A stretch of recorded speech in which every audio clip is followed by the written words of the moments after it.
għal servizz ieħor speċjali. Għalhekk inħeġġitkom biex intom tisimgħu bir-reqqa b'qalb miftuħa u b'qalb għaċċana tal-mulej. Ejja nitolbu flimkien. Ejja nitolbu flimkien. Halleluja.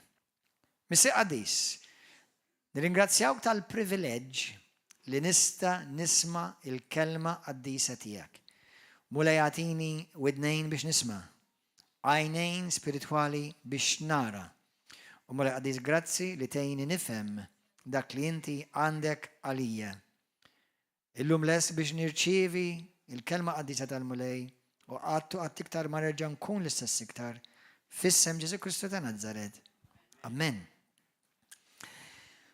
Xi ħaġa li tgħid naħseb fuqha din il-ġimgħa u li ħankellimkom fuqha il-lejla bl-għajna tal-Alla hija iż-żminijiet li aħna tnejxu fihom. Iż-żminijiet li aħna tnejxu fihom. Meta aħna nħarsu fil-Bibja hemm ħafna paralleli. Jiġifieri x'jiġri naturali, ħafna drabi, dejjem hemm parallel spiritwali miegħu. Però xi ħaġa wkoll hemm parallel, hemm ħafna affarijiet, hemm ħafna stejjer parallel fit-Testament il-Qadim mat-Testament il-Ġdid parallel. Bħal xiex, pereżempju, aħna nafu u smajna f'Luqa kapitlu 21 Ġesu jitkellem fuq il-jiem ta' meta bien il-bniedem jiġi lura fid-dinja ħajkunu bħal xiex. Bħal jiem ta' żmien ta' Noa, jagħtu Noe bil-Malti. Għidan ħadd ġobni Noa imma ta' Noa, ta' Noe. U meta inti tibda tisma' u taqra, xi ħaġa interessanti li forsi qatt ma ħsibtuha, fil-Bibja hemm ħafna paralleli spiritwali imma din hija waħda minnhom għalija jiena Italija. Issa forsi jekk tgħid m'intix qed tara jekk ma jimpurtax, xort għandek xi tagħllem mill-lezzjoni. Fi żmien ta' Noa kien l-aħħar bniedem qabel il-dilluvju. Dawk kollha li ġew qablu kienu għajder mietu jew mietu, ovvjament, u by the way kollha mietu fuq 800 sena. Noa kien kellu 950 jekk minn ser żball meta miet. Imma Noa kien l-aħħar wieħed tal-ġenerazzjoni qabel Noa jfisser mistrieħ, qabel ma wasal il-mistrieħ. Straħet l-art, ir-restawrazzjoni. Il-kelma Noa wkoll fisser restawrazzjoni, mistrieħ. Qablu kien hemm xi ħadd li ħansemmilkom il-lejla fuq, ħansemmuh u naraw naqħajtu. Enok, ġieli smajtu Benok? Jew Enoch bl-Ingliż, Enoch. Issa Enoch u personaġġ ieħor fil-Bibja għandhom żewġ rwoli li huma uniċi fil-Bibja. Enoch jew Enoch u Elija. Għaliex huma uniċi? Uniċi hemm spekulazzjonijiet fil-Bibja, hemm min jaħseb, ċertu teologi u studenti tal-Bibja, jaħsbu li ż-żewġ xhieda li ħajkunaw fuq id-dinja meta jkunaw l-Antikrist, jaħsbu li hemm min jaħseb li huwa Mose u Elija u hemm min jaħseb li huwa Enoch u Elija. Mhux ħansemmi dawk, imma Enoch u Elija ġieli jissemmew flimkien. U wara ir-raġuni hija għaliex huma tnejn min-nies fil-Bibja, jew l-unika tnejn min-nies fil-Bibja li ma rawx il-mewt. Għax ġew maħtufa. Issa llum ħanħarsu jekk aħna jista' ikun hemm ċans li aħna bħal ġenerazzjoni ta' Elija u ta' Enok. Għaliex dawn huma t-tnejn tafu skritturalment dawk kollha tistudjaw il-Bibja ħajkun hawn poplu fuq id-dinja meta Ġesu jkun wasal biex jiġi u jaħtaf il-Knisja li mhux ħajraw il-mewt. Allura ħajkunu bħal poplu bħal Enok u bħal Elija. Issa l-Kattolċi jgħidu li anka Marija nħatfet bil-Ruħ u bil-Ġisem, m'għandix problema, jista' jkun. Jekk Alla oġbu jagħmilha hekk. Praise God. Ma tagħmel li l-ebda differenza ma tnaqqas li f'xejn fil-fidi u ma żżid li xejn fil-fidi. Inti fem? Għaliex qabel kien hemm u wara ħajkun hemm ukoll. Ġifieri la kienet l-unika u laqqas l-ewwel u laqqas l-aħħar. Imma jekk Alla oġbu li forsi għal-kattolċi jekk xi ħadd kattolku qed isegwi l-lejle u jgħid manka Marija nħatfet, praise God, m'għandna xejn laqqas indikazzjoni waħda fil-Bibja, xejn. Hija biss tradizzjoni tal-Knisja Kattolika, imma skritturalment fil-Bibja m'hemm xejn li Marija ġiet mittieħda bir-Ruħ bil-ġisem. Però once again, jekk Alla oġbu jagħmilha, minu sejdu Alla. Min ħajwaqfu jekk rid jagħmilha. U lili xi tellifni mill-fidi? Xejn. Mela dak argument li Kristjani m'għandhom qatt tal-fejn joqogħdu jargumenta fuq. Amen? That's it. Amen? Imma interessanti nafu żgur li Elija żgur. Fit-tieni Slatin kapitlu 2 naraw jiġi maħtuf, tiġi tromba ta' riħ u anka jiġu chariots ta' nar u jitla s-sema. U fil-ktib ta' Ġenesi kapitlu 5 naraw il-Linok li jimxi mal-mulej u naraw ċertu tipoloġija kif jista' jkun li aħna dik il-ġenerazzjoni jew aħna kif għandna nkunu jekk aħna dik il-ġenerazzjoni li ninħatfu mal-mulej. Amen? Mela morru fil-ktib ta' Ġud fit-Testament il-ġdid qabel l-Apokalissi. Ġuda. Bil-Malti Ġuda. By the way, għal dawk li mintomx mitħla mal-Bibja, dan mhux Ġuda l-Iskarjota, dan huwa Ġuda wieħed mid-disċipli ta' Kristu u wieħed mill-aħwa ta' Ġesu minn Ġuseppi. Din hija ittra potenti ħafna din ittra ta' Ġuda. Għal dawk li intom xi kultant tużaw l-ewwel Korintin 6 vers 9 li ma tafux l-inġusti ma jirtux il-ħajja dejjem. Issa l-midinbin drawa dik ibdew użaw Ġud. Titkellem iktar ċara u iktar fid-dettall għal dak li jirreferi l-ewwel Korintin kapitlu 6 vers 19. Sewwa? Mela ħammorru Ġuda li huwa kapitlu wieħed biss. U nibdaw naqraw minn nistgħu naqraw minn vers 14. Ħanibdew naqxej minn qabel taħalli għalkemm ma tantx hemm 23 vers hemm biss. Ħanibdew naqraw bil-bidu, trid naqraw bil-bidu? Ngħaddu bil flimkien ejja naqraw flimkien. Ġuda għaddejta Ġesu Kristu u ħuġġu lil dawk li huma msejħin maħbubin minn Alla l-Missija. U mħarsa għal Ġesu Kristu jalla jitkatru fuqkom il-ħnina slimu l-imħabba. Maħbubin ħassejt ħerqa ta' sew kbira biex nikbilkom dwar is-salvazzjoni tagħna il-koll għax rajt li kien meħtieġ. Nibatilkom kelmtejn ħalli nħeġġiġkom tissiltu għal dik il-fidi li ngħatat darba għal dejjem lil abqaddisin. Għax fosna ndissu xi wħud li sa minn żmien ilu kienu niżlin minn qabel għal din il-kundanna. Nies ħżiena li jaqilbu l-grazzja ta' Alla tagħna f'żina u jixdu lil Ġesu Kristu is-sit waħdini tagħna u l-mulej tagħna. Għad li intom ġasirtu tafu kollox darba għal dejjem nixtieq inżid iżda nfakkarkom li l-mulej wara li salva l-poplu mill-art tal-Eġittu hekk imbagħad eret lil dawk li ma jemnux. U lil dawk l-anġli li ma beżawx għal postom u telqu mnejn kienu jagħmru huwa żammhom marbuta għal dejjem f'idlamiet għal ħaq tal-jum il-kbir. U hekk ukoll ġralhom Sodom u Gomorra u l-bliet ta' madwarhom li bħalhom ingħataw għaż-żina u ntelqu wara l-pjaċiri kontra n-natura, ġifieri sess kontra n-natura. Huma saru eżempju għal kulħadd billi ħadu l-kastig tan-nar ta' dejjem. Hekk ukoll il dawk il-bnedmin fit-tewdin tagħhom xorta waħda qegħdin itebbgħu il-ġisem, jiġħdu l-awtorità ta' Alla eżebbilħu bil-ħlejjaq glorjużi. L-Arkanġlu Mikil meta ħada max-xitan u beda jħaqqa miegħu fuq il-ġisem ta' Mosè ma wasalx biex jikkundannah bi kliem ta' żeblieħ imma qallu ħajrażnek il-mulej. Dawn in-nies imma iżda bilħu saħansitra għaw minnhom f'Malta u għaw ħafna Maltin imorru jħallsu t-tickets biex jqogħdu jitqu b'ħafna daħk għanżieħ ta' daħk. Dawn in-nies imma iżda bilħu saħansitra dak li hu l-ħwejjeġ li ma jifhmux fihom. Dak kollu li jafuh minn natura bħal bejjem bladen jiswilhom għat-telfin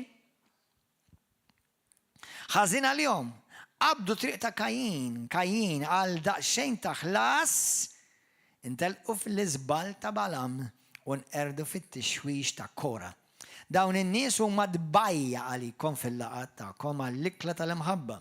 Jixxalaw flimkien bla mistħija jfittxu lilhom infushom sħab bla xita misħuqa mir-riħ siġar bla frott titmim il-ħarifa mejta għal darbtej imqaċta mill-eruq. Imwiġ lil tal-baħar jitqalbu fir-rawat bil-talajb tagħhom kwiekeb ġerrejja li għal-jom emmer fuq is-swit ta' dlami ta' dejjem. Kien għal daw u kolli Henok is-seba' wieħed wara Adam ħabbar u qal ara il-mulej ġej bl-eluf tal-anġli qaddisa tiegħu biex jagħmel ħaq mela meta Ġesu ġej ħajamel ħaq. Għal dawk li intom għamiltu l-kors intensiv fuq żmien l-aħħar ta' żminijiet, tkellimna fuq l-affarijiet qed jikkulminaw. Ġifieri there are culminating of events. It-tieni miġja ta' Ġesu mhux event wieħed huwa culmination of events happening together. Ħantikom eżempju. Aħna meta ngħidu għandna konferenza xi tfisser għalik li għandna meeting wieħed. Ġifieri ammont ta' meetings, attivitajiet li ħajġru fl-istess event. It-tieni miġja ta' Ġesu hija event, mhux a day. Issa there's the day of the Lord, I understand. Il-jum tal-ġudizzju. U dak ħajsir f'jum. Imma l-miġja tal-mulej hija event li ħajsiru ħafna affarijiet waħda madwar dak l-event. U waħda minnhom hija di. Ara l-mulej ġej bl-eluf tal-anġli qaddisa tiegħu biex jagħmel ħaq mill-kulħadd u jikkundanna l-ħżina kollha għal kull xorta ta' ħażen li jagħmlu u għal kliem qiebes kollu li qalu kontra tiegħu il-midin bi ħżiena. Dawn huma dawk li jgergru li jisħtu xortihom, jiġru wara l-ġibdiet koroħ tagħhom fommhom mimli f'taħħir u jżielu bin-nies f'wiċċhom ħalli jiksbu xi ħaġa minn għandhom. Iżda intom eżiż ftakru fl-ħwejjeġ li l-apposta ta' Sidna Ġesu Kristu kien iħabbirkom minn qabel. U ma qalulkom li fil-aħħar ta' żmien ikun hawn nies żebblieħa li jiġu wara l-ġibdiet ħżiena tagħhom. Nies li jġibu l-firdiet, jgħixu ħajja ta' din l-art, nies li m'għandhomx l-ispirtu fihom. Dawn nies nista' narawhom anke fi żmien, right? Iżda intom eżiż ibnu lilkom infuskom moħħkom hawn, xettilkom fil-erba' li għaddew, l-ewwel ta' Novembru xettilkom. Dan ix-xahar jitolbu ħafna fl-ispirtu, jitolbu ħafna bil-lingwi. Iżda intom eżiż ibnu lilkom infuskom, jiġifieri wara anke meta taraw da kollu qed iseħħ dal-ħmiġ kollu l-perverżjoni, korruzzjoni u minn kollox. Intom ibnu lilkom infuskom fuq il-fidi l-aktar qaddisa tagħkom. Itolbu fl-Ispirtu Santu. Mhux itolbu lill-Ispirtu Santu, dik xi ħaġa oħra. Itolbu fl-Ispirtu Santu. Jiġifieri pray in tongues. U x'jiġri meta when you pray in tongues? Meta titlob bil-lingwi, naf li hawn min jiżżufjetta, kompli u tiqafx. Kompli żżufjetta għax inti mmarkat. Jitolbu fl-Ispirtu Santu. Żommu rwieħkom iżmawha fl-imħabba tal-Alla. Żommu rwieħkom fl-imħabba tal-Alla. Stennew il-ħnina ta' Sidna Ġesu Kristu għal ħajja ta' dejjem. Uru dak għamlu underline. Uru ħnina ma dawk li għadhom fid-dubju. Salvawhom u waħtfuhom min-nar. L-oħrajn ħennu għal-jom bil-biża waqt li tiskelħu saħansitra lil biż imċappas b'ġissimhom. Lil dawk li għandu l-qawwa jħariskom mill-waqa u jqedkom bla teba u ferħana quddiem is-sebħ tiegħu lill-Alla l-waħdu Salvatur tagħna. Alla waħdu Salvatur tagħna. Permezz ta' Sidna Ġesu Kristu. Glorja, kobor, qawwa u seta' qabel kull żmien issa u għal dejjem ta' dejjem amen. Dik hija l-ittra kollha. Mela Enok li ġie maħtuf nafu skont Ġenesi kapitlu 5, morru hemm Ġenesi 5. Mela mill-aħħar tal-Bibja ħammorru fil-bidu tal-Bibja. Għandek l-istorja in-nisel minn Adam.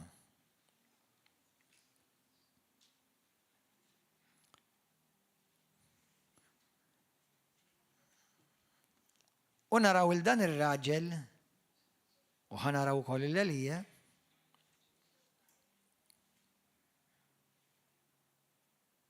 vers 18. U Ġared, il-papà ta' Enok, kellu 162 sena meta wilet lil Enok. 162 sena. 162 years qabel ma kellu l-Enok. Mosè, infatti Noa, kellu tfal anka ta' 800 sena. Għal dawk li intom, ovvjament, jekk inti ma tkunx mitħla tal-Bibja ma tkunx taf għaliex, daw letteralment snin bħalma huma snin tagħna. Għax qabel id-dilluvju, number one li kieku qatt ma daħal id-dnub, il-bniedem qatt ma kien imut. Il-mewt huwa l-kastik tad-dnub. U għalhekk inti la tmut u tmur il-ġenna, ma tmut qatt. Tibqa' ħaj għal dejjem mingħajr tmiem. Jekk fi żmienna jiġi Ġesu u aħna nilħqu lil Ġesu u Ġesu isibna, aħna ħankunu l-ġenerazzjoni il-mewt qatt ma narawha. Jiena u inti qatt ma nkunu nafu x'ti tfisser mewt. ħaniġu mibdula instantanjament bil-qawwa tal-glorja ta' Sidna Ġesu. U meta joqodna ħammorru post b'ġisem glorjus, bl-ispirtu tagħna u bruħna, f'post li qatt mu ħanaraw mewt, ma hemmx tmiem. Issa jekk aħna dak il-ġenerazzjoni hemm ċans, speċjalment meta naraw l-affarijiet qed jaġlu profetikament. Hemm affarijiet li jiena u inti rridu noqogħdu attenti biex ma nittebbawx. Biex ma nittebbawx. Għajt il-dak taħdejk, ħares ruħek, tittebbax, tħallix tebbat, jamru fik. ħanaraw xi karatteristiċi li naraw f'Elija u naraw f'Enok.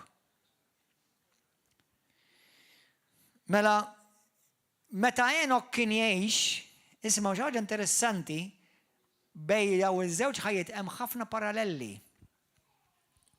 Fil-ħajja meta Enok kien ħaj, id-dinja maħkuma. Kienet mimlija ħażen. Kienet mimlija violenza, Hamas. Fi żmien ta' Enok. Kienet mimlija inġustizzja. Kienet mimlija sessualità perversa. U jgħaldu s-sessualità perversa jgħalmuha lill-uliedhom fl-iskejjel. U l-iskejjel bil-ismijiet tal-qaddisin ukoll.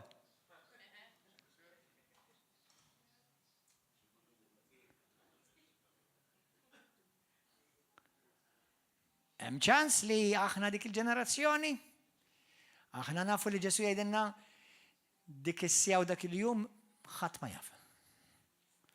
Però l-istaġun nkunu nafuh. Jiena naħseb f'Diċembru ħadd minnkom mwet jippjana joħroġ il-ħwejjeġ tas-sajf. U l-malja u l-bikking. Għax tkun barra mill-istaġun. Tafu inna mwinet għal-kemm illum ma kienx għasek skesħa, ma kienu tajtu friska da xej. Amen. 18 l-istaġun qed jinbidel. Mela Enok kien jeżisti, kien jgħix fi żmien fejn kien hemm ħafna ħmieġ fuq id-dinja u ħmieġ letterament li bħalu qed naraw bħalu issa. Tgħid li qatt ma rajna ma ħmieġ pervers qabel iva, ma mhux bħal ma naraw issa. Ħanejlkom x'qed naraw issa. X'qed naraw issa li ma rajniex qabel. Id-dnubiet ta' sessualità kontra natura ilhom jeżistu fid-dinja. Però issa qed naraw xi ħaġa aktar. Issa qed naraw sess mad-demonji.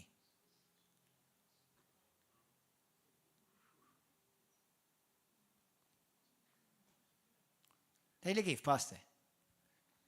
Issa dħalna fi staġun fejn sa ftit xhur ilu, xi ftit xhur oħra, id-dinja tiġi invaduta bl-AI, Artificial Intelligence. ħantik parir jiena, saw min jitħabbija u jagħmel li trid, ma tridx ħadd kull ewwel u jieħdu qasbiqet. Halleluja. Jiena kieku ma jkollix xejn naqsam magħha. Ma nużax, ma nutilizzax, ma nużax. Jiena kieku ma nużax. Imma biex jindhom tkunu tafu, l-Artificial Intelligence bħalissa, letteralment fid-dinja, qed jagħmlu jikkreaw robots intelligenti iktar mill-bniedem.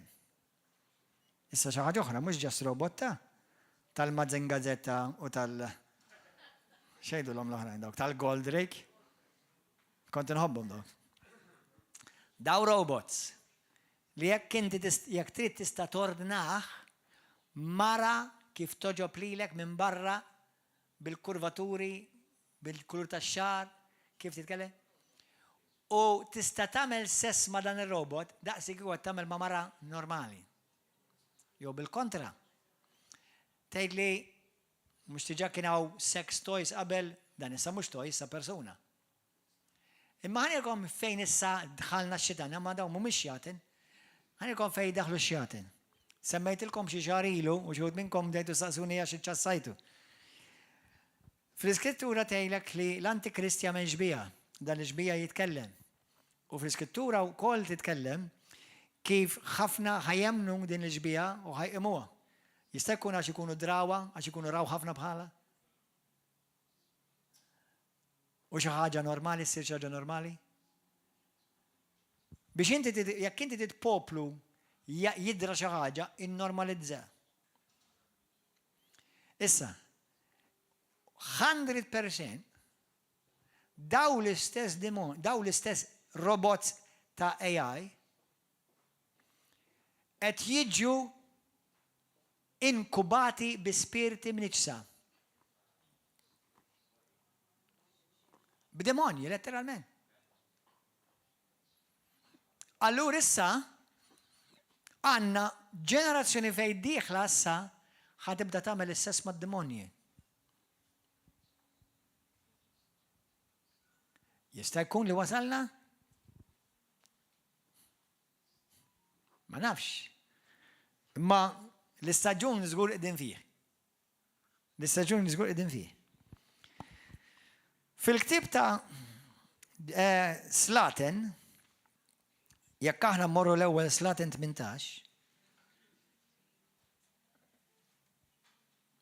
l-ewwel Slaten kapitlu 18.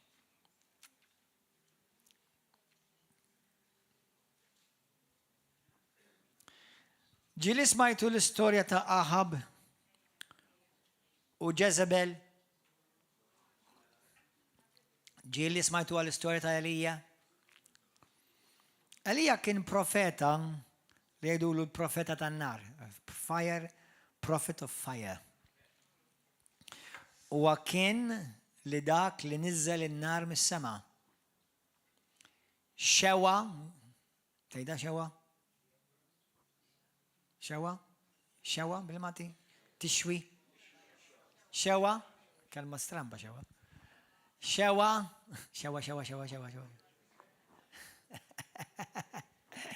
Xewa 850 profeta fals meta sejjaħ in-nar mis-sema u xwihom fuq Mount Carmel.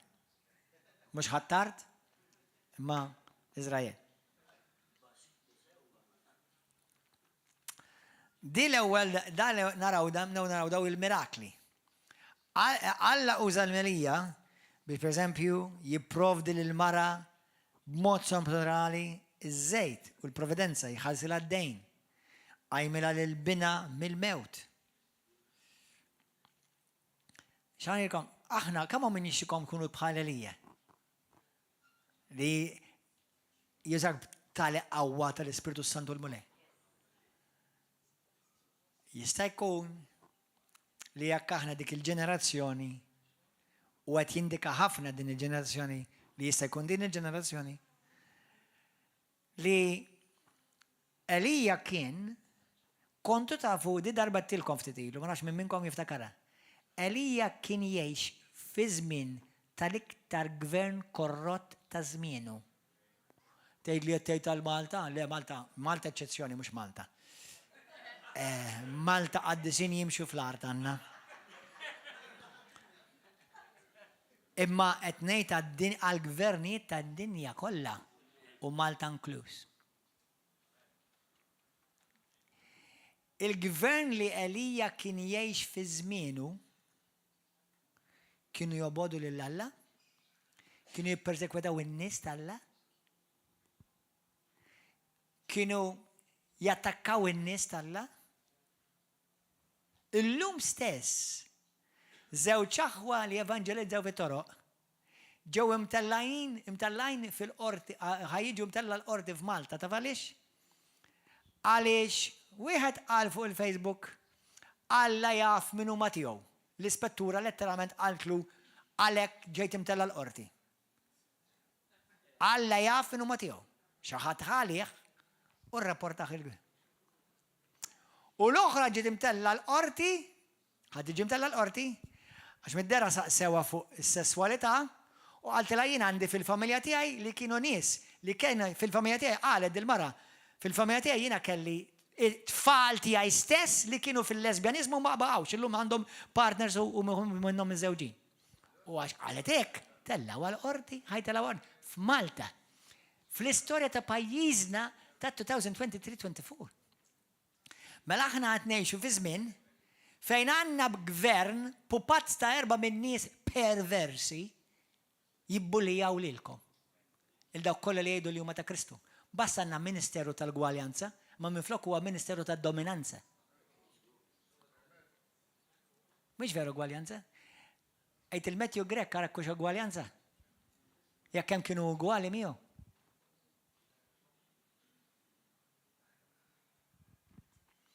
Mela jista' jkun li aħna dik il-ġenerazzjoni li jekk vera qegħdin fil-qrib u li aħna nħatfu ma' Ġesu Kristu jew ħanaraw il-Ġesu Kristu ġej fi sħab ħajġġudika n-nazzjonijiet li bħalissa skont Luqa 21, Zakkarija, Daniel, nazzjonijiet iduru madwar Iżrael. Akollu qed iseħħisha, na? Kollu tiseħħisha. Mela biex jiena u inti nkunu żgur li jiena wieħed minn dawk li Kristu ħajaħtaf, x'tip ta' nies iridu nkunu. Jekk tħares lejn il-ħajja ta' Elija, ma sax morru vers, imma morru aqrawhom mill-ewwel sladen 18, mbagħad aqra sa Qisu 21, u mbagħad mur it-tieni slaten kapitlu 1 u kapitlu 2. L-istorja ta' Elija pratikament qegħdin hemm. Elija kien raġel mimli bin-nar tal-Alla.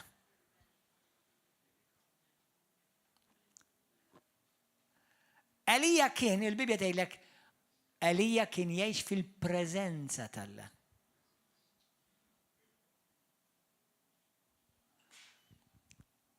Xi ħaġa interessanti wkoll, Elija, il-gvern li kien taħt Elija kien taħtu, ma kienx taħt il-gvern propja, kien taħt Alla. Ma l-gvern li kien hemm fi żmien ta' Elija kien jibbulija li Elija u kien jibbulija lil poplu tal-Alla. Dak huwa Ġeżebel. Aħna ħafna drabi ġieli smajtu ngħiduha, ħafna drabi jew nħarsu lejn xi Ġeżebel jew Ġeżebellu fuq xi pulptu. Jew xi Ġeżebella fil-Knisja. Meta fil-veru sens tal-kelma, il-Jezebel kienet awtorità ta' gvern. Kienet tibbulija l-Kristjani. Tibbulija l-poplu dalla. Dak il-Jezebel ta' iżaqaw minn jipprova jimita, għax hekk inti ovvjament tipprova timmanipula l-oħtok jew il-ħuk, il-martek jew il-żewġek, jew tintimidhom, u attent għax għadib taġbaħ il-Ġezabella. Jew il-Ġezabellu. Raj, dak huwa x-xogħol ta' Ġezabel, bully. Taf x'għandna f'Malta llum? Imexxi l-pajjiżna? Bullies. We have bullies leading this land. X'egwaljanza? X'ġustizzja?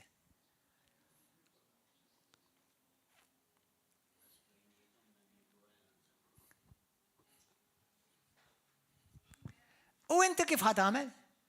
Għax inti titiżom qalba pura. Ma tibżax titkellem bħala lija. Ma tibżax titkellem bħala nuk. U xandar il-ġustizzja. Xi ħaġa li l-Bibja tgħidlek li Noa fit-2 Pietru 2 kien predikatur tal-ġustizzja. He was a preacher of righteousness. Noa kien l-aħħar wieħed qabel ma ġie l-ġudizzju. Jista' jkun li qabel ma ġej il-ġudizzju fuq din id-dinja. Aħna li diġà dħalna fil-mistrieħ permezz tal-fidi Lut kapitlu 4 minn vers 1 sa 4 tgħidlek dawk kollha li jemmnu daħlu fil-mistrieħ. Aħna dħalna fil-mistrieħ fi Kristu. Jista' jkun li jiena u inti.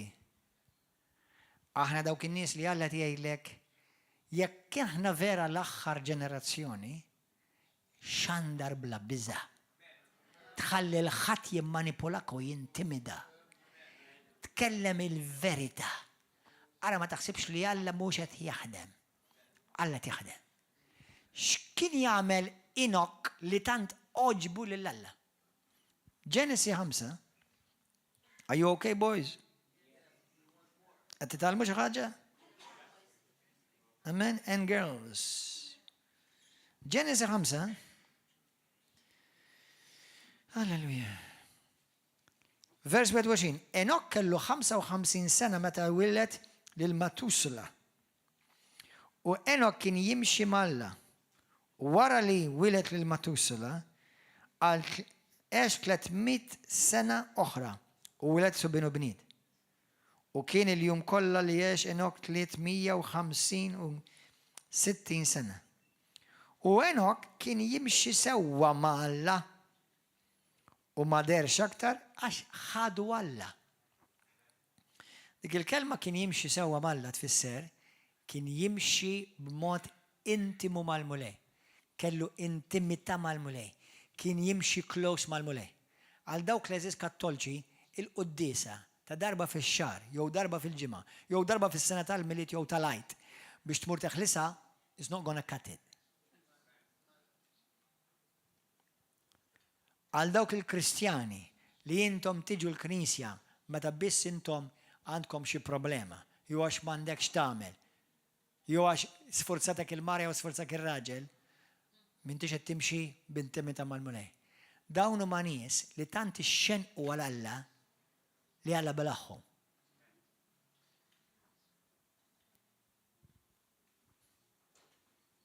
Għalhekk imxew b'din il-qawwa. Fil-ktib ta' Ġud kapitlu 1 aħna qrajna li fi żmien ta' Noa kien hemm dak il-perverżjonijiet, inġustizzji u ħmiġ timla l-art, il-vjolenza timla l-art. F'Malta tindunaw li qed tiżid il-vjolenza? Għalkemm mhux qed nirreferi biss għal Malta, imma aħna Malta ngħixu. Tindunaw li ħafna mill-Maltin m'għadhomx jħossuhom safe joħorġu f'ċertu sija f'ċertu rħula.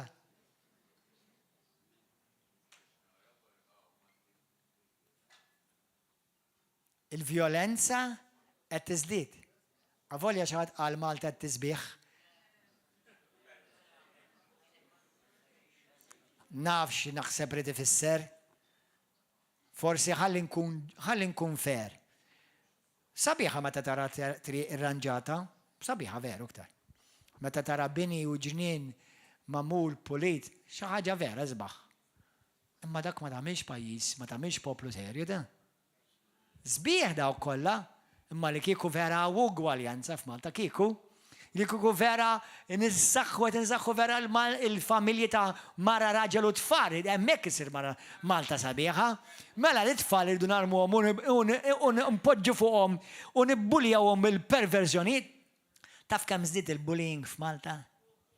Taf kemm żdiedu s-suwiċidji f'Malta? Sabiħa Malta wkoll.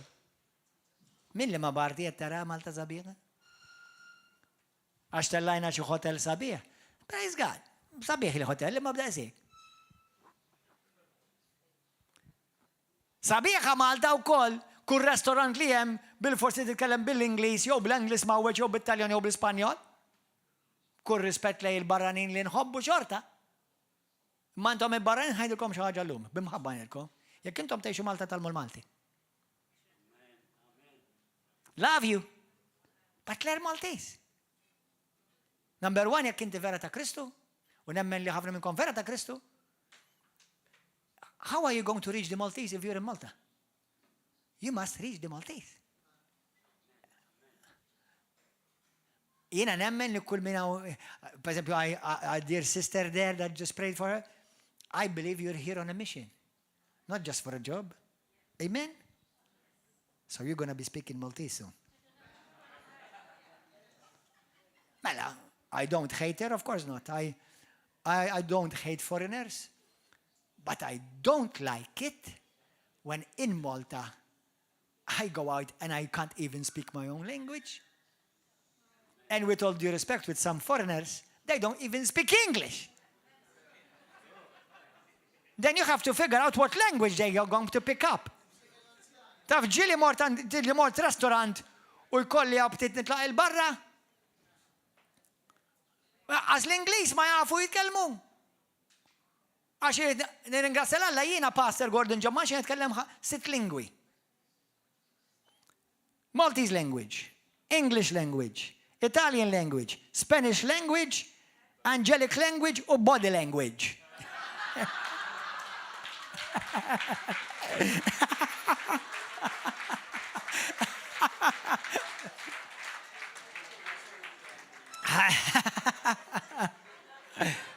Ma nafx lingwa ħanala tuk żgur. Hallelujah. Amen. Brothers and sisters from other nations, we love you. And I mean that, not just saying that.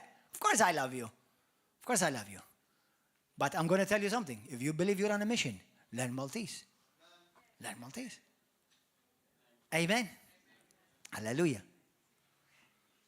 If I go to Nigeria and live there, I'm going to try to learn that language. If I go to Belgium and live there, I'm going to pick up that language. Jekk kien hemm l-Italja u nibda ngħix, I want to learn that language. How am I going to reach the people of that nation? Naf ħabib tajja xut minnkom tafuh, Pastor Earl Pinkston, qed insemmiħ fil-ġid. Ilu jgħix Malta da jiġi jitkellem, jaf jitkellem bil-Malti ħafna iktar mill-Maltin xut. Għax ġi jaf li Alla batu għaw qed jitkellem lingwa bil-Malti. U jilħaq il-Maltin. Mal ma jitkellemx bl-Inglis, jaf jitkellem l-Inglis sew, ovvjament. Imma jitgħallem il-lingwa. Amen. Thank you, Jesus. Mux minix razzist bl-ebda mod, far from it, imma is-sewwa minn għandu moħħu sewwa jaf jaraf x'inhu sewwa. Amen jew le? Amen. Hallelujah. Thank you, Jesus. Mela il-poplu li ħajkun bħal Enoch ħajkun poplu li għandu relazzjoni jimxi close malla. Inti kemm timxi close malla? U ħanejlek kif timxi close mal-mulej? Kif timxi close mal-mulej? Timxi close mal-mulej inti? Tixxenna għal-mulej. Għandek ġuħal Alla. Għandek ġuħal dak li huwa sew, anke jekk jgħidu ħmar li forsi ma tantx tiffanzjah, imma sewwa jgħid. Simple as that. Jiena ma nitkellimx partiġan, sew, ħażin. U min hu? Għandek ġuħa sew. Għax Alla huwa jattira ruħu lej dawk li jimxu sewwa ma' Alla. Hekk jgħid fuq Enok. Timxi sewwa ma' Alla.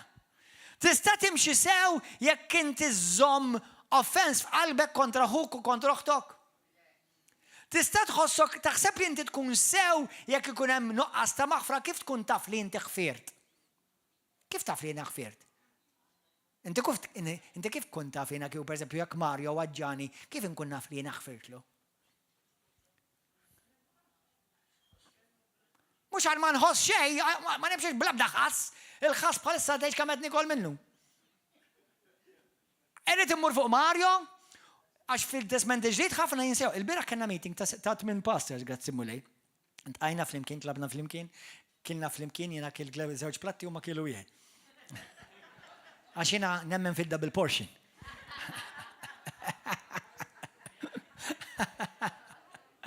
Halleluja. Kienet platt spaghetti tal-fenek tal-istuffat, halleluja. Imma fenek ma kilx, imma kilt l-spaghetti double portion. Anyway, insomma, mela qed nitkellmu u qed niddiskutu ovvjament wieħed mit-temi li suppostu huwa kardinali fil-Kristjaneżmu, maħfra. Matthew, kif taf li inti ħfirt li lili jekk jiena weġġajtek għidli? Kif taf, onestament? Jekk wad xi ħaġa m'intix ħadej li xi ħażin, imma għidli xi ħaġa li punt wieħed ħadejja. Kif taf li ħfirt li?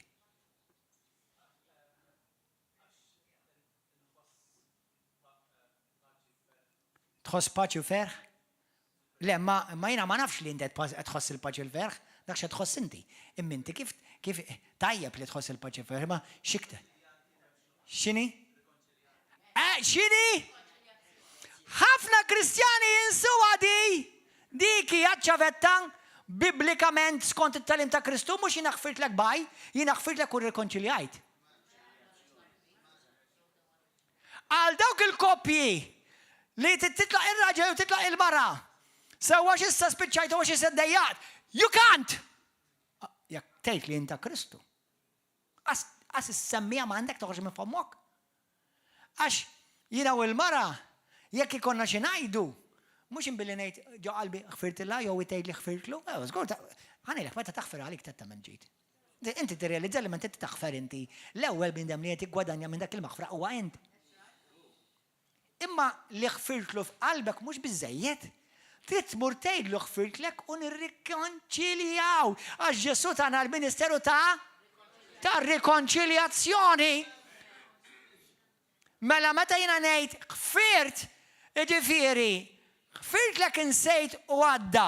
U issa ħanerġa' nagħmlu lura nirrikonċiljaw, nirrestawraw dik ir-relazzjoni li kellna bħalma meta kienet sew. Dak huwa l-Ministeru ta' Ġesu da. Mattew kapitlu 5 xejn Ġesu qalbi. Jekk ħuk għandu xi ħaġa kontra tiegħek, terġa' laqqas int. Ħalli l-offerta tiegħek hekk l-ewwel mur u rranġa ma' ħuk. Rekonċiljazzjoni, mhux ġast ma ejwa ħfirtlu pastor, hija ħfirtilha. Irrekonċiljajt mela dak mhux lest. Għadek mhux lest. Għax issa ma nistax nafdaħħa iktar, ma nistax nafdaħħa iktar. Għala ħaġ Ġesu Kristu jaħseb fuq hekk. Nista' nifhem li jekk hemm tradiment, weġġajt il-bniedem irid jieħu ħin, imma ma tix tiġi tgħid li le tax issa tlift il-fiduċja le ma tistax ta'. Ma tistax jekk int Kristjan. Għax inti Ġesu għallek aħfru lil xi bħal ma jien ħfirtlek.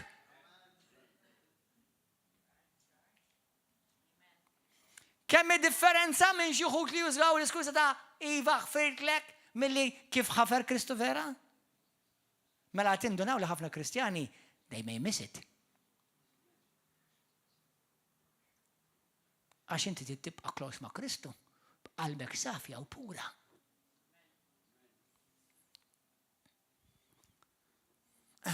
Kemm diffiċli pastor. Join the club qalbi tiegħek. Jena ħopnejtek, and there is no pun intended with what I'm about to say. Christianity is not for sissies. You have to have a backbone to be a strong man and a woman of God.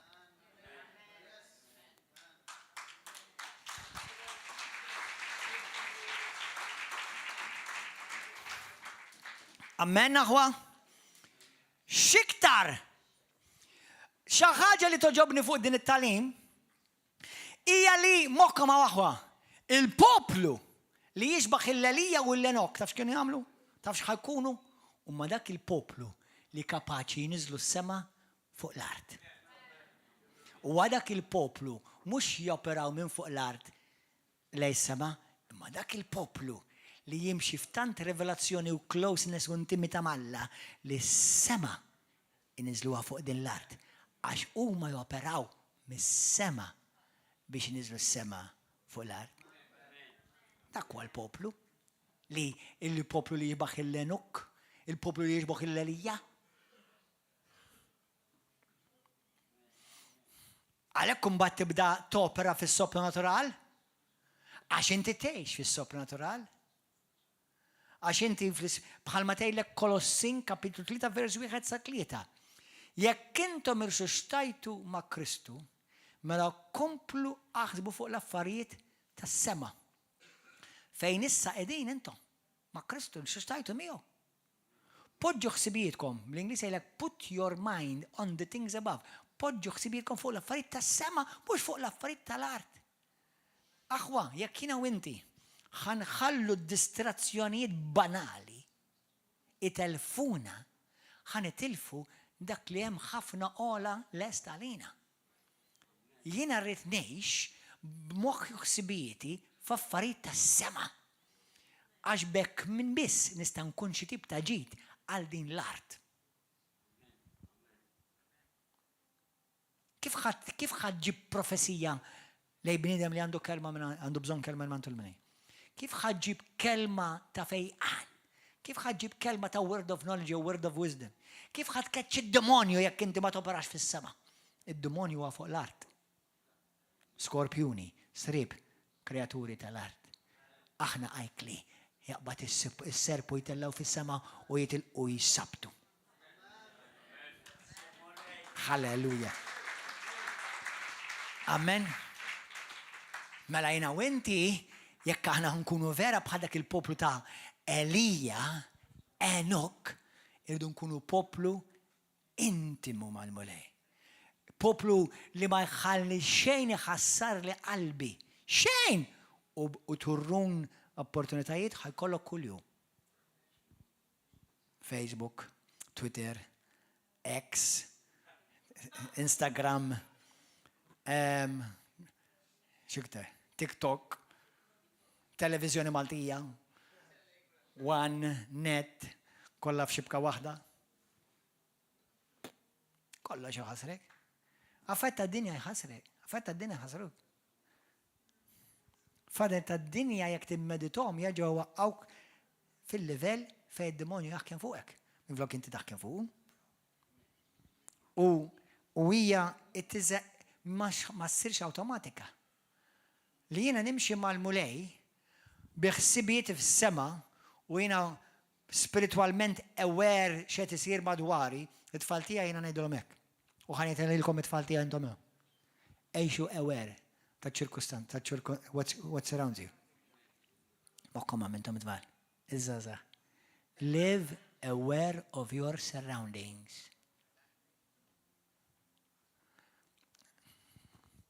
X'tajt l-iskrittura l-ewwel Pietru? Kapitlu 3 għandekum fejn tgħidlek għodu attenti, moħħkom hemm, isru bl-Ingliż nippreferija beyond the alert. Għaliex ix-demonju bħal il-jum jimxi madwarkom biex jipprova jaħtfek. Isma' li l-jum ma jipprovax jibilek naqra, jibilek f'ħakka daj. Kemm hawn Kristjani li xi darba mxew malla u f'daqqa waħda daqsek. Kif, daqsek. Ek!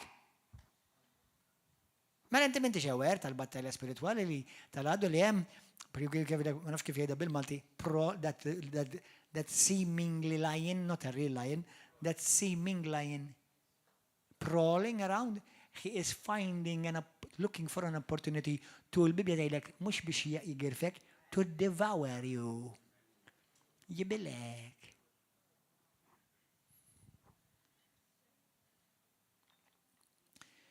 x'inhi l-kwalità l-oħra? Mela tkellimna fuq intimità, closeness, iżżomm qalbek pura. Tafu fil-Mattew 5 Ġesu jgħidlek ħadd ma jara wiċċ Alla mingħajr jekk qalbu ma tkunx pura. Mela nafu li Elija kellu qalbu pura. Nafu li Enok kellu qalbu pura, mxew malla. Elija l-Bibja tgħidlek kien jgħix fil-preżenza tal-Alla. Jiena u inti suppost għandna dak il-kunu poplu li jiena u inti ngħidu kontinwament nistgħu ngħidu jiena ngħix fil-preżenza tal-Alla. Jiena mhux niġi l-fellowship għal preżenza tal-Alla, jiena niġi l-fellowship inġib il-preżenza tal-Alla. I'm an usher of the presence of God.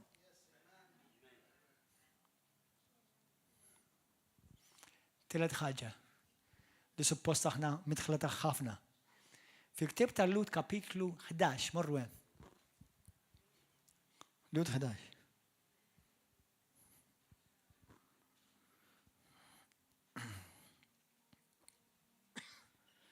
Grazzi Ġesu. Hebrews 11. Isma' għadi. Ħanaqrakom minn vers 3. U permess tal-fidi li aħna nemnu kif Alla ħoloq id-dinja bil-kelma tiegħu. Hekk li minn dak li ma narawx sar dak li jidher. Ħanaqrakom vers 5. Kien minħabba l-fidi tiegħu li Enok ittieħed minn fostna. Għaliex ittieħed? Fidi. Mħabba l-fidi tiegħu. Ġesu x'qal, u meta jiġi bin il-bniedem fuq id-dinja ħajsib fidi. U meta jiġi x'ħajjagħmel minn dak li jsib il-fidi fuqhom? This is powerful, boys. Mela lil Enok ħatfu għax kien bniedem ta' fidi. Jitkellem fidi, jaġixxi fidi, jimxi fidi, mhux saqajja fidi.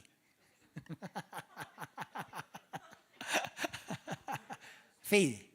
Ġifieri, a man and a woman of faith live, the righteous shall live, not just confess the Bible by faith. My life is an expression of faith. ħajti hija espressjoni tal-fidi. Inti min taħseb li jint? Inti kif titkellem hekk? Inti x'taħseb li jint? Ma naħseb xejn għax jiena ħajti hija l-espressjoni jiena mhux x'nemmen, dak li nemmen jienu. Mhux dak li jiena nemmen nagħmel, dak li nemmen jienu rrid ngħixu. Tgħid il-ħaq ta' 100% le. Qiegħed fi proċess imma jekk insib xi skamplu mhux ngħid imma mhux kulħadd hekk jagħmel. Għalhekk ma rridx nagħmlu għax irid inkun uniku, ma rridx inkun bħal kulħadd, how boring. Amen. Mela Enok x'kellu x'kien? Kien il-ġenerazzjoni li kien poplu ta' fidi. Luqa kapitlu 18, meta jiġi bin il-bniedem ħajsib fidu fuq din l-art u f'dawk li jsib il-fidi x'ħajamellhom? Jaħtafhom. Tlet affarijiet li żgur naraw f'dawn iż-żewġ karattri, Enok u Elija. Apparti li naraw il-qawwa talla f'Elija, naraw in-nar talla fuq Elija, naraw il-boldness il-lubija u bla biża ta' Elija, għalkemm beża temporanjament minħabba il-gvern li kien fi żmienu prova jibbulijah.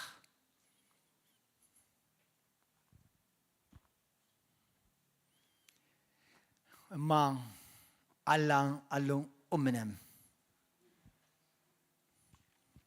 mbagħad tal-mantal tiegħu id-dilka tiegħu doppja lill-Eliseo li sa ċertu punt ukoll aħna Eliseo. Aħna rċivejna doppju, the double portion. Morru qraw kapitlu 10 tgħidlek li aħna dawk li aħna imwilda mismewwit isimna fi smewwit li aħna rċivejna il-double portion, il-doppju porzjon doppju. Xi darba nagħmlu messaġġ fuq il-kussi. Imma anyway, Kristu huwa the firstborn. Aħna we're not the second born, we're the firstborn with him. That's another revelation by itself. In the kingdom of God, there's no second born. We're all firstborn. Għax aħna għajjimna flimkien miegħu.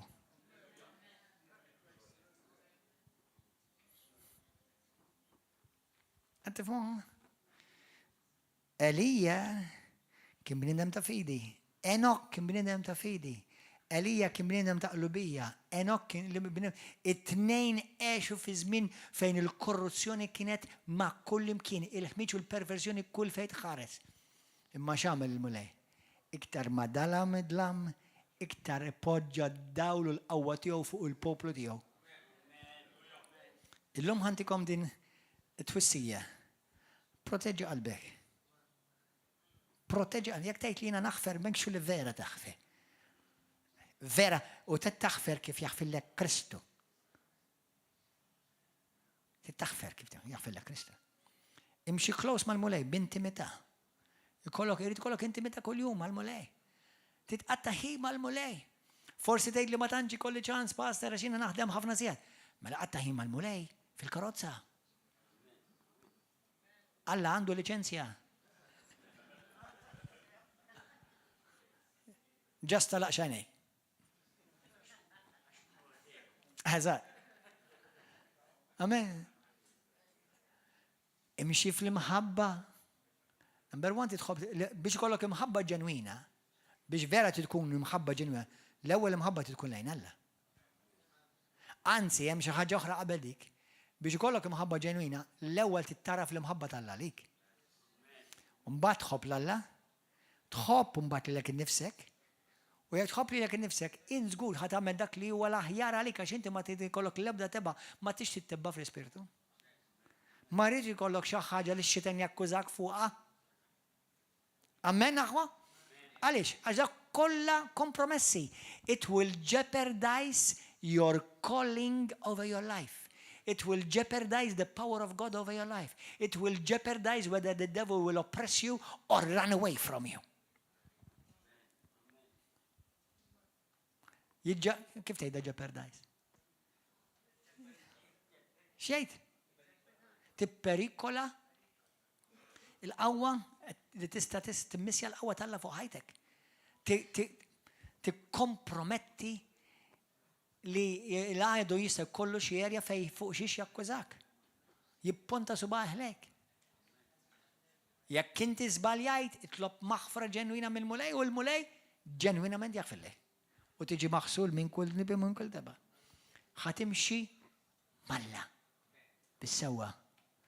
Ħatimxi ma' Enok bħal Enok u bħal Elija fil-preżenza kontinwa tal-mulej. U timxi bil-fidi mingħajr qattra biża'. Jessab li kollok tentazzjoni li tibża. Mela le, fin-natural tagħtix vuċi. Taġix fuqha, taġixxi qatt minn issa sakemm tmur il-ġenna tagħmilx pass wieħed ta' biża'.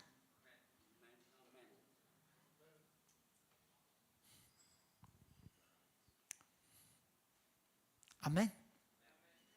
Could it be li aħna dik il-ġenerazzjoni bħal Elija u bħal Enok? Maybe. Is-sinjali ċari qed jidhru li hemm possibilità serja. Mela jekk aħna vera tnejxu dak iż-żminijiet, mela jiena u inti għandna nqawwu qalbna għaliex aħna għalina l-affarijiet mhux ħajsiru għar, għalina ħajsiru aħjar. Għad-dinja jkomplu jidlamu, għalina jkomplu jiddu. Il-glorja tal-mulej ħateqpa fuqek u tistrieħ fuqek bil-qawwa tal-Alla. Amen aħwa? Tibżax.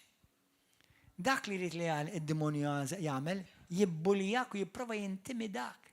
Tibżax. Amen? Halleluja. Ejja nitilbu jaħu.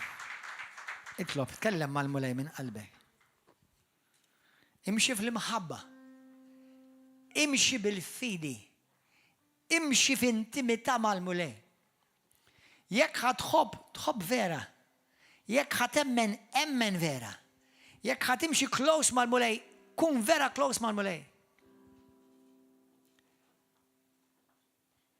Enok, believe it or not, tfisser disċiplu.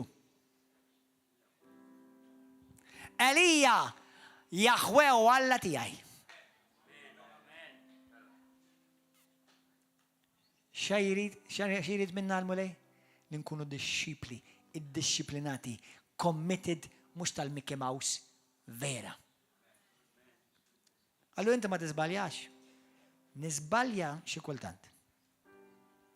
Imma l-izbal nirringrazzja l-Alla u nagħti biż glorja l-Alla ma jaħkemlix ħajti. U jekk ninduna l-izbaljata xi kultant nizbalja ma tindunax. Imnalla jew għandek l-Ispirtu Santu jew għandek il-mara. Nirringrazzja l-Alla li għandi tnej.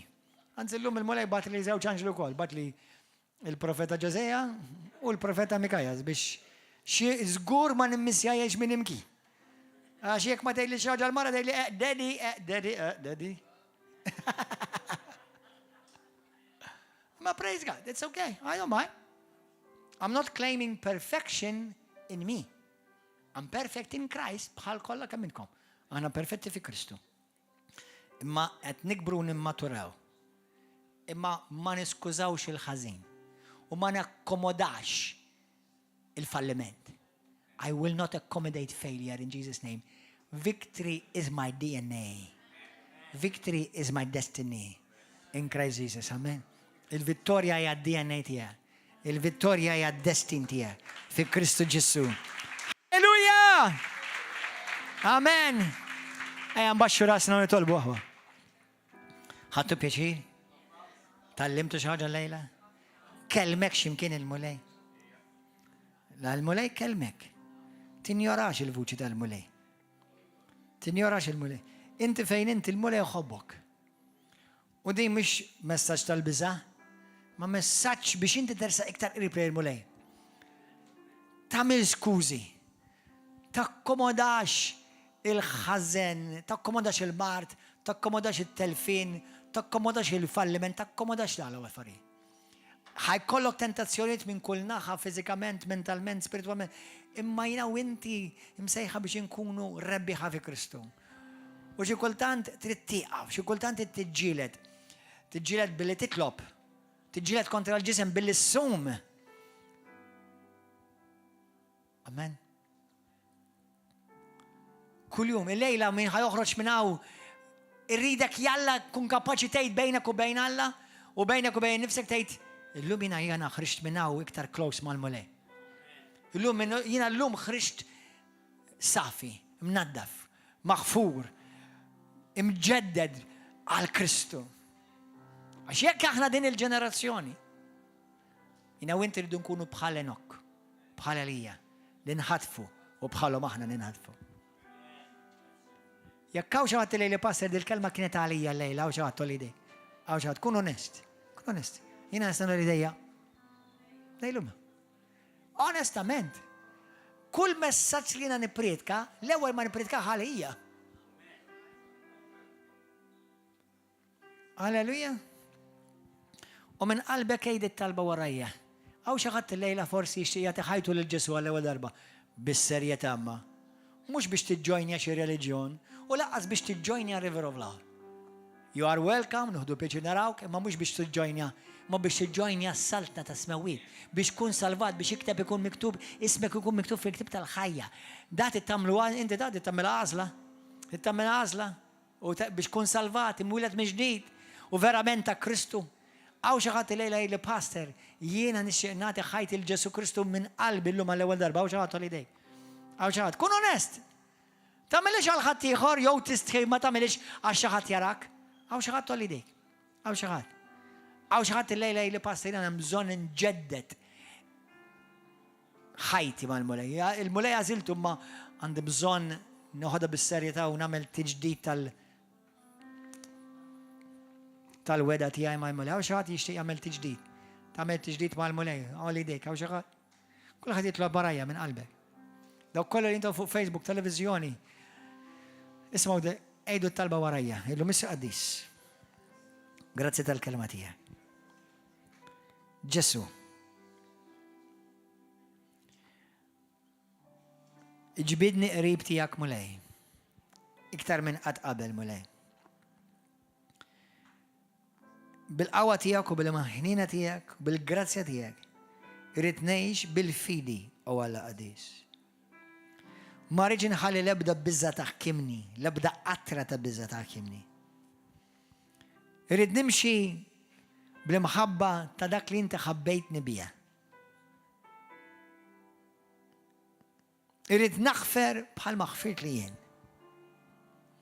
Fejn hemm bżonn nirrikonċilja bħal ma rrikonċiljajtni lura mal-Missierent Ġesu. Għatini l-ġuħolaċ malej. Jekk hemm xi ħaġa f'ħajti li qed iddebbani, qed inħallija twaqqafni u tfixkilni, aqlaħħa minn ġa fija malej. Ġesu, kun inti s-sit tiegħi, kun inti s-salvatur tiegħi. Il-min weġġani naħfilhom minn qalbi u minn qalbi nitolbok tberikhom. U min hemm bżonn li nirrikonċilja magħhom. Għamel li dan iseħħ mulej. Ġesu, għatini qalb bħal tiegħek. Moħħ bħal tiegħek li inti diġà wettni li tajtni fi Kristu. Mulej, irrid ngħix għalik. Ma rridx inkun ipokritu. Ma rridx li tajjeb ngħidlu ħażin jew il-ħażin ngħidlu tajjeb. Anka akkost li ma jifmunix jew joħduha kontra tiegħi. Ġesu, jekk inti miegħi, ma tagħmel l-ebda differenza x'jista' u min jista' jiġi kontra tiegħi. Inti l-mulej tiegħi u s-sit tiegħi. Inti Alla tiegħi. Uża din il-ħajja waħdanija tiegħi mulej. Għall-glorja tal-isem qaddis tiegħek. Millum il-qudiem. Ħeġġeġ fija nar qaddis tiegħek. Spiritu Santu. Millum il-qudiem wara dan il-messaġġ nibda ħajja ġdida. Għall-glorja tal-isem glorjus tiegħek mulej. Amen, amen. Għadaw kollha li intom dak qedtu dit talba f'isem Ġesu Kristu niddikjara fuq ħajtkom li ħajtek tkun mibdula, trasformata, tgħix ħajja soprannaturali mis-sema fuq l-art. Tkun ħajja suscettibbli biex tkun strument Alla fuq din l-art. Ma tibżax xandar il-verità anka meta ma jifmukx, jew ma jridux jifmuk, jew jridu apposta jaqilbu dak li tgħid. Ħabbex rasek. Il-jum tal-ġudizzju jasal għal kulħadd. Pija, kompli għara l-kelma. Ix-xenna għal-mulej. Ta' tixkas xejt il-bnidem. Inti m'intix qudiem il-bnidem ħadider, qudiem Alla ħadider. Kull wieħed minna. Ta' tixkas xejt il-mulej. Moħħok hemm. Eqra l-Bibja. Ibda xxerek. Jekk inti ma tax fejn għandek tmur jena qatwana kull nar ta' erba' u nar ta' fis-seba' ta' filgħaxija ġewwa River of Love u l-ħadd fil-għodu flaxxa. Pija. Il-mulej jħobbok. Jalla tkompli t-esperjenza li mħabba tiegħu kuljum u trasformazzjoni tal-qawwa tal-Ispiritu Santu. God bless you. Ciao ciao. Alleluja. Amen.